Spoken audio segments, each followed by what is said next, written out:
Hiya, BookTube. Bill Ruttenberg here with the Ruttenberg Library. Cheers. I thought I would bring you a video that's kind of a Memorial Day video, I guess. It's going to be a wrap-up of everything that's been going on the last week and a half. It's going to be, what's going on in life, what am I reading, what have I read, what books have I picked up. So it's kind of a mashup of several different items. So I hope everybody's doing well. The weather has been kind of off and on here in Iowa. We had some beautiful sunshine, and then this last week we got rain and cold, and as a baseball coach, those don't go very well together. It's been a while since I've sat in a baseball game and sat and shivered. We played two different ball games this week where it was just a constant mist and rain, and the wind picked up, and it was in the 40s, and I'm sitting there shivering, and it was not good, or at least for me anyway. I didn't really mind playing in it when I was a player, but coaching and just standing there while the guys are running around, that I don't like that. So anyway, we played a lot of baseball this last week. We had 5 ball games this last week to kick off the season, and then this week we'll have another 5. And so it's been very, very busy week, and with this coming week, 2 weeks of baseball, and been pretty exhausted by the time the week was done. It was a nice day of rest yesterday, and I'm going to get to rest for most of the day today. We got practice tonight, but yeah, the boys have kicked off the season. They're hitting the ball well. We got some things to work on, but it's not a bad start to the season. So anyway, in this video, I wanted to tell you about what I have read, what I got done, and a week and a half ago, I got John Grisham's book, Sully, finished. I did do a book review on this last, I think it was, what was it? Early last week. Anyway, I'll put the link to that book review on there. That was a really good book. I thoroughly enjoyed that. I also went out of my usual range of books, and for the first time, I read Janet Ivanovich, and I read Lean, Mean 13, a Stephanie Plum novel. This book I will probably unhaul. I'll probably give that away. I won't read that one again.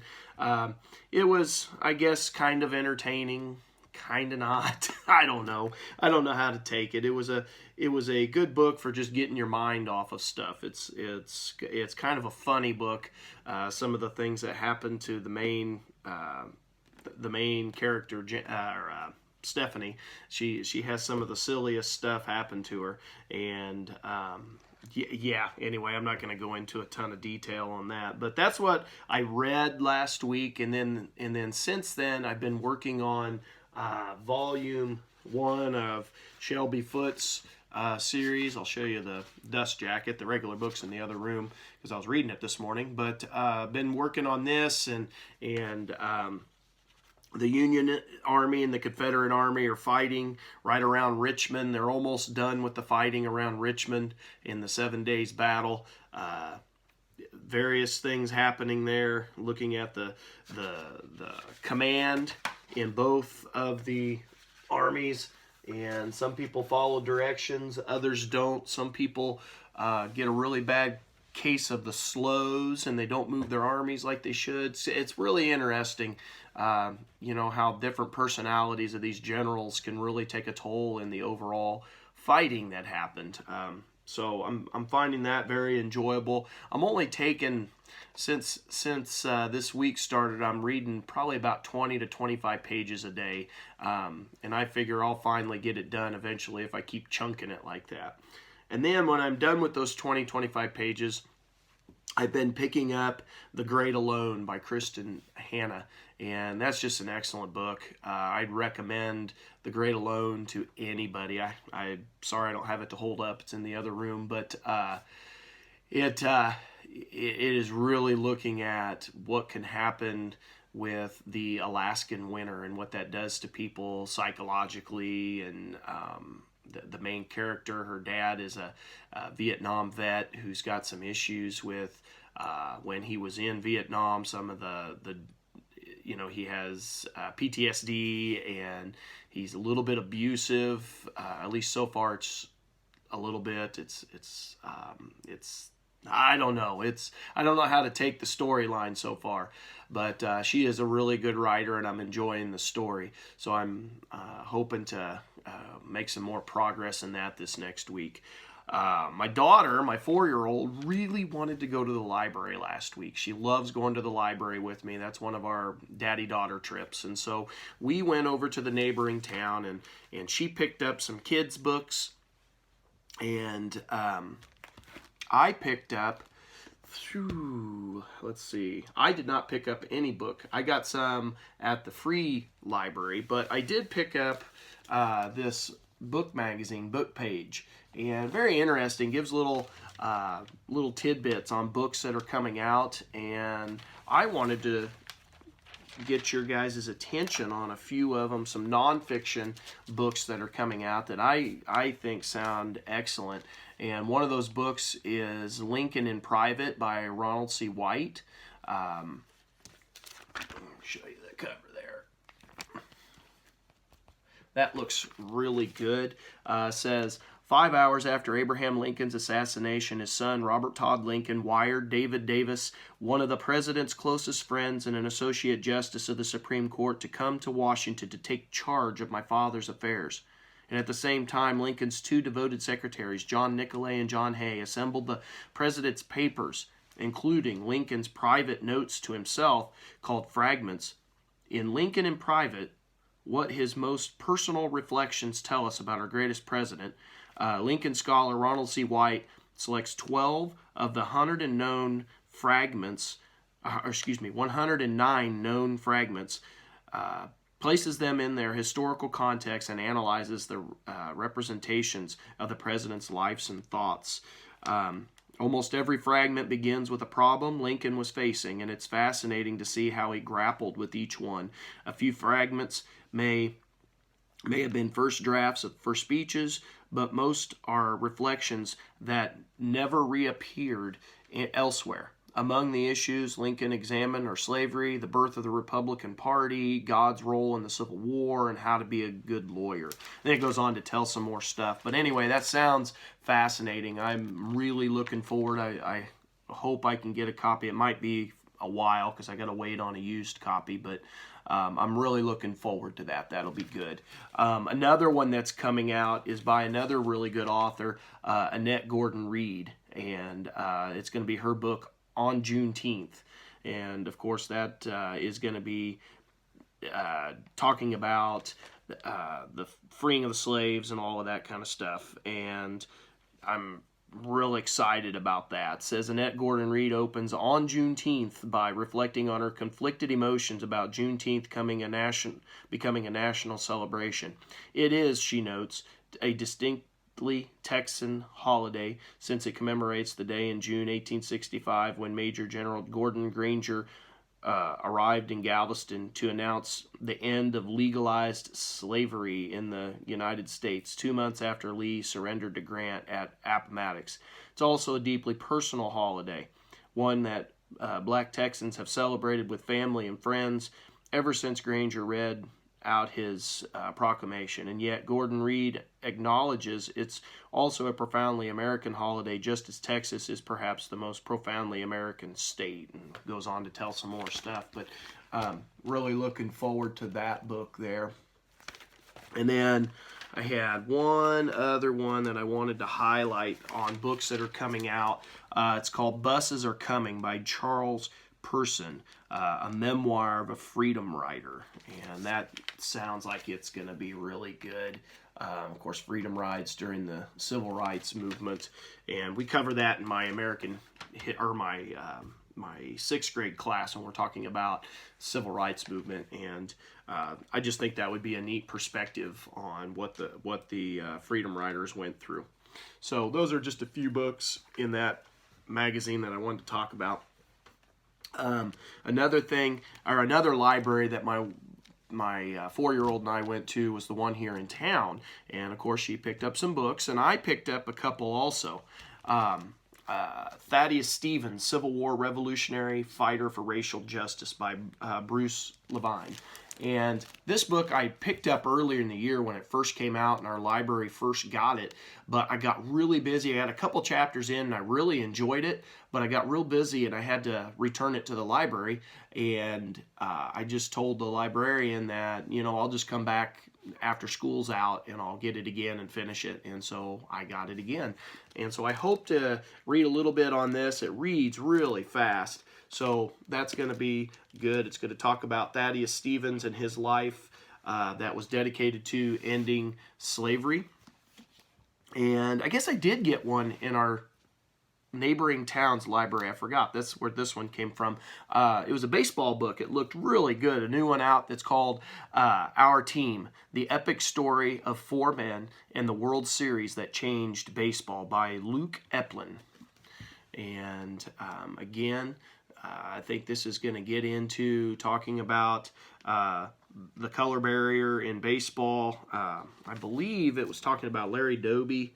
Let's see, in July 1947, not even 3 months after Jackie Robinson debuted on the Brooklyn Dodgers, snapping the color line that had segregated Major League Baseball, Larry Doby would follow in his footsteps on the Cleveland Indians. Though Doby, as the second black player in the majors, would struggle during his first summer in Cleveland, his subsequent turnaround in 1948 from bench warmer to superstar sparked one of the wildest, most meaningful seasons in baseball history. And so I'm looking forward to that. It's baseball season now, and there's nothing like a good baseball book. So those are a couple of books that I picked up from the library that I need to probably get working on this week so that I can get them back. Then I had a book haul. I actually had a couple different book hauls. Last week I picked some books up here, there, and everywhere and made a little stack that I thought I'd show you. And then yesterday my wife and I went out just to get out of town. We went shopping in St. Joe, and I stopped at a couple of book places that I like there, and picked up a few selections of books and some other knick-knack stuff, and wanted to share those with you. So let's start with last week's selections. On the top of the stack here, my wife had watched this movie and really liked it. It was a Nicholas Sparks book, and I got the book specifically for her. Of course, I got home, and then she said, I don't want to read it. So I'm going to read it, and I don't know if I'll keep it, but it's Nicholas Sparks, A Walk to Remember. Like I said, she really liked the movie, and my intentions were to get this for her, thinking she would like it. It looks like it'll be a really fast read. It says, there was a time when the world was sweeter, when the women in Beaufort, North Carolina, wore dresses and the men donned hats. So every April, when the wind smells of both the sea and the lilacs, Landon Carter remembers 1958, his last year at Beaufort High.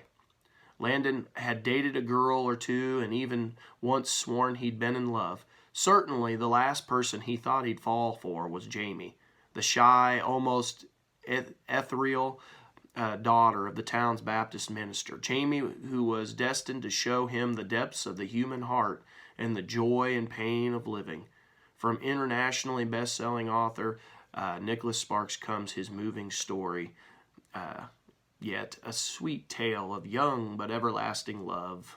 He knows how to tug at a reader's heartstrings. Bittersweet, tragic, yet spiritual love story. So anyway, I think I'll probably like it. I like Nicholas Sparks's little love stories. I get people give me a hard time about that, but I enjoy them. This is from Warner Books, and it's from 1999. So that was one book. Here's another one that I picked up. I have no idea if I'll like it. I read the back, and it sounded kind of intriguing. It's called The Reader by Bernhard Schlink, and I guess it's a movie now with Kate Winslet and Ralph Fiennes. And this This is a vintage book out of New York. 1990, let's see, 95. Translation, copyright 1997. So this says, I'll read the back to you here. When young Michael Berg falls ill on his way home from school, he is rescued by Hannah, a woman twice his age. In time, she becomes his lover, enthralling him with her passion, but puzzling him with her odd silences. Then she disappears. Michael next sees Hannah when she is on trial for a hideous crime, refusing to defend herself. As he watches, he begins to realize that Hannah may be guarding a secret she considers more shameful than murder. And so, look forward to that. That sounded intriguing. Like I said, like with the other one, I don't know if I'll keep it or not, but, time will tell. Here is another book that I found. This one was at the free library that sits outside of the neighboring town's local library. And it's called The Virgin's Lover by Philippa Gregory. And I actually picked this one up because of seeing stuff about this about this author on BookTube. And it sounded like it might be a good book, right up my alley, a little historical fiction.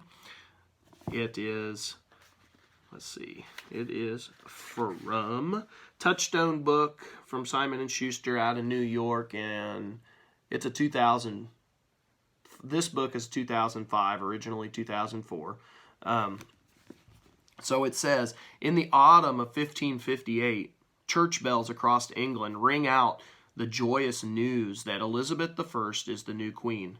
One woman hears the tidings with utter dread. She is Amy Dudley, wife of Sir Robert, and she knows that Elizabeth's ambitious leap to the throne will draw her husband back to the center of glamorous Tudor court, where he was born to be. Elizabeth's excited triumph is short-lived. She has inherited a bankrupt country where treason is rampant and foreign war is a certainty. Her faithful advisor, William Cecil, warns her that she will survive only if she marries a strong prince to govern the rebellious country. But the one man Elizabeth desires is her childhood friend, the ambitious Robert Dudley. As the young couple falls in love, a question hangs in the air. Can he really set aside his wife and marry the queen? When Amy is found dead, Elizabeth and Dudley are suddenly plunged into a struggle for survival. Philippa Gregory's The Virgin's Lover answers the question about an unsolved crime that has fascinated detectives and historians for centuries. Intelligent, romantic, and compelling, The Virgin's Lover presents a young woman on the brink of greatness, a young man whose ambition exceeds his own, and the wife who cannot forgive him. And so, that sounded really interesting, and I look forward to that. I hope that'll be good. I've heard a lot of good things about the author. Sounded really interesting, so I'm looking forward to reading that.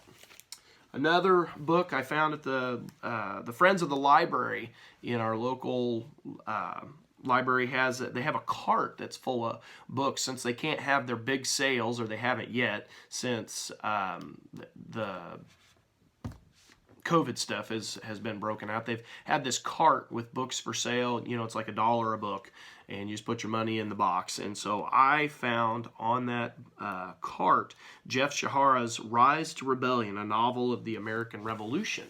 And of course, being a fan of the American Revolution, right up my alley. Love to learn about it. And this is a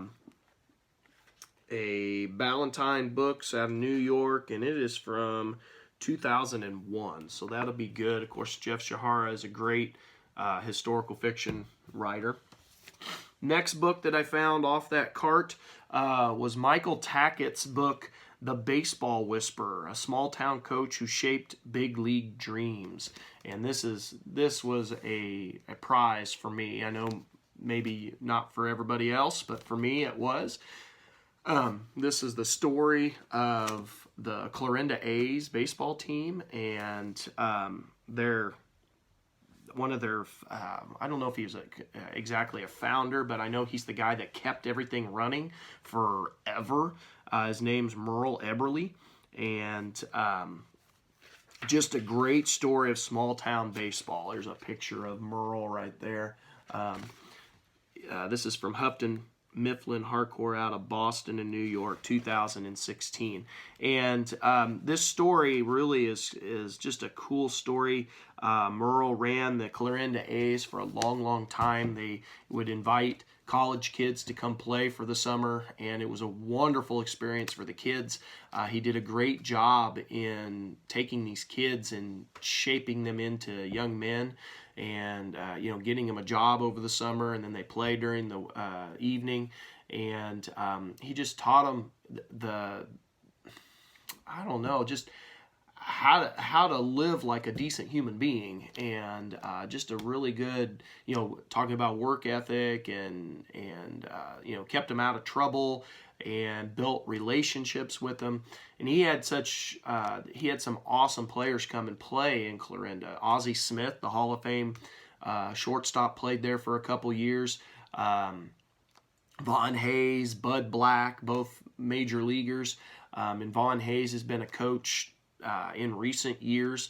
And when Merle passed away, his three sons, who had all been really good baseball players, have had involvement within the team. And one of his sons, Ryan, runs it right now, and his other son, Rod, coaches the local high school team. We just played against him last week, and they're just really good people. And so this is a really neat story. I'd highly recommend anybody that's interested in baseball and small town baseball, pick this book up, The Baseball Whisperer. Great story. Here's another book I found out in the box. This is The Princess of Siberia, the story of Maria Volcanowski, by Christine Sutherland. I'm not familiar with the author or the title, but it was nonfiction and sounded interesting, so picked it up. This is a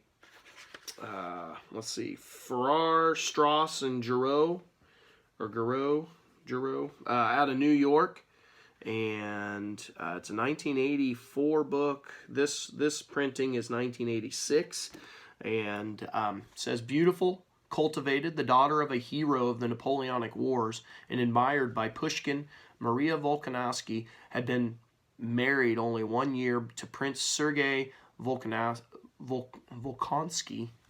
I know I'm butchering that, I apologize. When the ill-fated Decembrist uprising against the Tsar in December of 1825 ended with her husband's exile to Siberia. Despite her family's and the Tsar's opposition, Maria was determined to join her husband thousands of miles from St. Petersburg. In exile, she brought him her love, gaiety, and the artistic talents, together with a force of character and courage which sustained them through the long years, and her benevolent influence in establishing local schools, in building the first theater in Siberia, and in promoting farm cooperatives, won her the love of the populace as our princess. And so that sounded really good. I'm looking forward to reading that, learning a little bit more about Russian history. And, well, that's not good. And the other book I picked up was Old Diz, a biography of Dizzy Dean by Vince Statton. And so this is just basic biography, baseball biography. What is a book haul without a baseball biography, right? So this is Dizzy Dean, former major leaguer, of course. It's from HarperCollins Publishers from 1992. And so I look forward to that. I always like my baseball biographies, especially old baseball. All right, so next on the list here, give me just a second. All right, had a little accident there. I had to pick some stuff up. So, like I had told you, we went to St. Joe yesterday, and we were at the Antique Mall, and we picked up some books. We also went to a Entertain Mart, which is a little store. It's got all kinds of movies, books, collectibles. And so while my wife was digging through the movies, because she likes to look for different series of movies, I was digging through baseball cards. So I wanted to share just a couple of those with you. Got them for dirt cheap. So the ones that I got at Entertain Mart were this handful of cards here. That one goes there. All right. So does that one. All right. So I got this one was for $0.25. Anytime Nolan Ryan, I'm a big Nolan Ryan fan. Anytime Nolan Ryan comes up for $0.25, I buy it. And I've got this one already. It comes out of a whole series of Pacific cards, but I got that for $0.25. And then I also got these 3 cards for $1, and all of this was like buy one, get one. And so I got these 3 for $1. They were some of the older ones from the 1960s. And I don't know that I know any of the players, but anytime a card from the 1960s comes up that's in okay condition. Now these have got some issues, but they weren't in terrible shape. I picked those up for $1. And then I picked up some 1971 rookie stars. One's from the Yankees and one's from the Braves. And this cost me $1.50 for the 2 cards. And I thought that was a pretty good deal. Anytime you can pick up rookies, that's usually a safe bet. And when we were at the Jesse James Antique Mall, I picked up all of these cards for $1. And I thought this was a steal deal. Not $1 each, but $1 for the whole thing. And so I found Nolan Ryan. I already got that one, but it's a cool card. This is a Cal Ripken. This is for my brother because he likes Cal Ripken. And another Cal Ripken for my brother. Nolan Ryan. Got it already. And I've got all of these already, but they're only $0.25 each. 2 of them were in, or a couple of them were packed in together. So it for total of $1. And so I thought that was a really, really good deal, especially for, somebody who just likes to collect. I just like ball cards. I don't necessarily resell anything, but I got a decent collection. So picked up pack of plastic sleeves. My wife picked up a family favorite, the Vicar of Dibley. She absolutely loves this show. It is funny. It's a riot. The humor is definitely British humor, and we just thoroughly enjoy it. And I've shared with you before on this channel that I am a huge fan of The Office. With what is his name? The American version of The Office. Absolutely love the show. But I have to admit, I've never seen the BBC version of this, the British version. And we found The Office, the complete set of all of the shows of the British version. And so we are going to partake in that in the coming days. And I know it's British humor is a little bit different than American humor, but I think I'm going to enjoy it. My wife typically likes British shows, and so we're going to partake in those. So here's some books. I'll end this video with books here. So here's some books that I picked up at the Jesse James Antique Mall. The first one is from the Modern Library. This is Shelby Foote's Stars and Their Courses, the Gettysburg Campaign. I do not have this. I do have, so I do have it and I don't have it. I have the 3-volume set right over here of Shelby Foote's Civil War series. And I believe, if I read this correctly, this story in the Modern Library comes out of Volume 2. It is a selection from Volume 2 of his Civil War series, I think, if I read that correctly when I read the flap. So I kind of have it, I kind of don't. I don't have this version. I really like the Modern Library version with this gray cover and everything. I have another one from the Modern Library that is Mark Twain and like Huckleberry Finn or something like that. And I just like it. I think it looks neat. So that was one book I picked up, and it was dirt cheap. I picked up this book for $1 at the Entertain Mart. Little Commonwealth, A Family Life in Plymouth Colony by John Demos, however you say that. So I thought that'd be a nice little history book. And it is from the Oxford University Press out of London. And it's from 1970. And so I thought that was a pretty good deal. It's just a slim little volume, but, you know, just something for some more detail on colonial life. You know, I can read that, pick up some stuff for my history class that I teach. Another one I picked up for, oh, how much? This one was cheap. It was $2.50. Stephen Ambrose, Eisenhower in Berlin, 1945. The Decision to Halt at the Elbe. And this is a really small volume, really teeny tiny. I'm going to enjoy this. I'll probably read it really, really fast because it's tiny. It's from W.W. Norton and Company out of New York. And it is a, let's see here. This particular printing is 2000. It looks like the copyright, the original copyright, you know what, I can't even tell.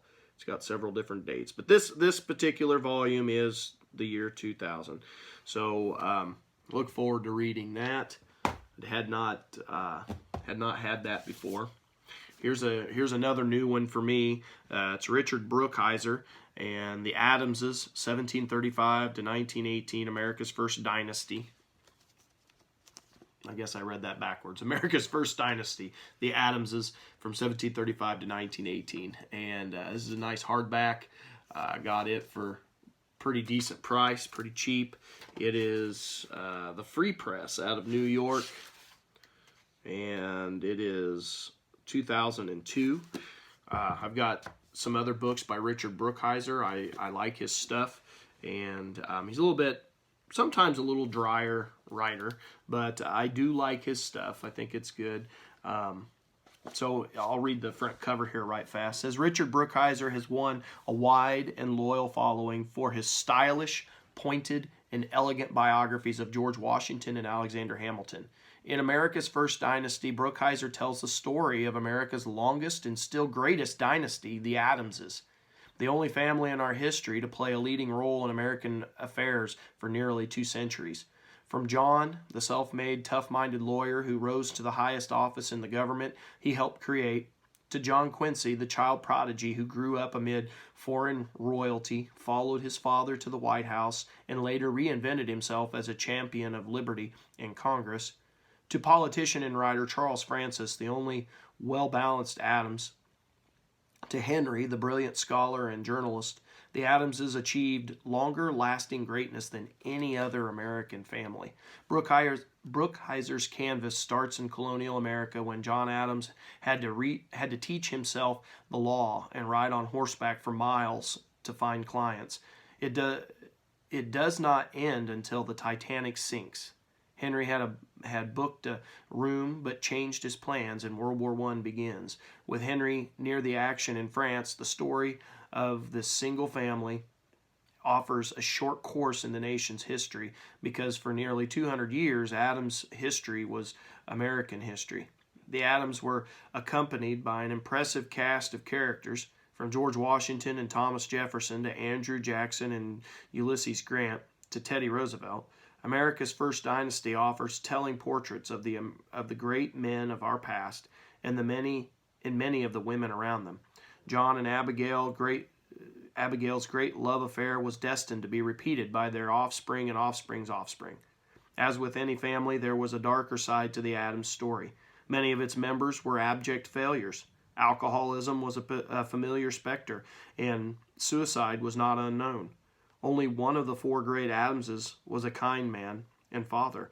The others set standards so impossibly high that few of their children could meet them. Yet, despite more than a century of difference from John to Henry, certain Adams traits remain the same. And in the story of our first and still greatest family, we can all see something of our own struggles with family, fate, and history. So that sounds really good. I'm excited. I know, it's about a Boston family here, so, maybe Steve Donahue, have you read this? What do you think of it? And if anybody else has read it, what do you think? Another book I picked up yesterday was Her Little Majesty, The Life of Queen Victoria by Carolee Erickson. Found that, and it looked interesting. I think it's pretty self-explanatory. Life of Queen Victoria. And this is a Simon & Schuster book from 1997. And so I've been building up a decent library here, a decent wing in my library for the royal family of Great Britain. And so I'm really excited to, really kind of dive into those. So maybe one of my finds of the day, for me anyway, was Mapping the Civil War, featuring rare maps from the Library of Congress by Christopher Nelson. This is a hardback book. Of course, if you follow the channel, I geek out a little bit on my Civil War stuff. But this just looks like it is going to be thoroughly entertaining. And of course, this is, let's see here, Fulcrum Publishing Incorporated. And it is a 1992 book, it looks like. But if you get in here, it does not take long, and you already start getting some maps. I don't know if you can see that. Start getting maps, and then you got some, some of the pictures, some of the prints, and here, I'll just flip to the middle. And you also have photos. So there's a famous one. I think that's Vicksburg, isn't it?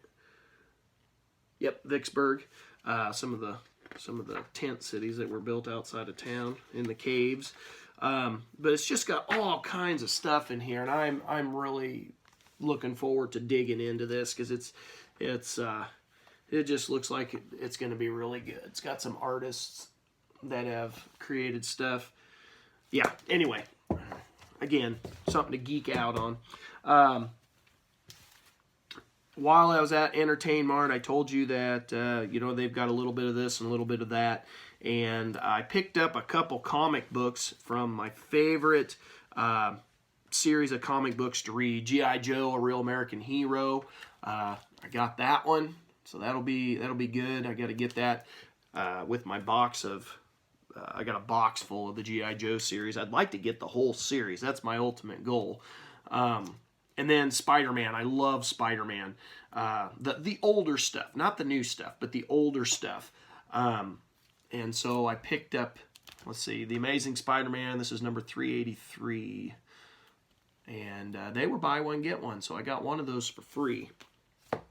And so that's what I got in the mail as part of a mail haul this last week. I also picked up Biblical Archaeology Review. The BAR sent out their copy. And so it's got, of course, all kinds of articles on archaeology that specifically deals with the Bible. And it's always, I always find them pretty entertaining to read and pretty interesting, and yeah, just good stuff. So I haven't had a chance to really look at the articles too heavy. I just got it, so I can't tell you much about the articles. But anyway, long story short, got a lot of stuff the last week and a half, and I wanted to share it with you. I hope everybody's doing well out there. It's been, like I said, the weather here in Iowa's been up and down. It's been warm, been cold, been rainy, been sunny. And so hope everybody's finding some time to read and everybody's healthy. So, until next time, BookTube, have a great day and happy reading.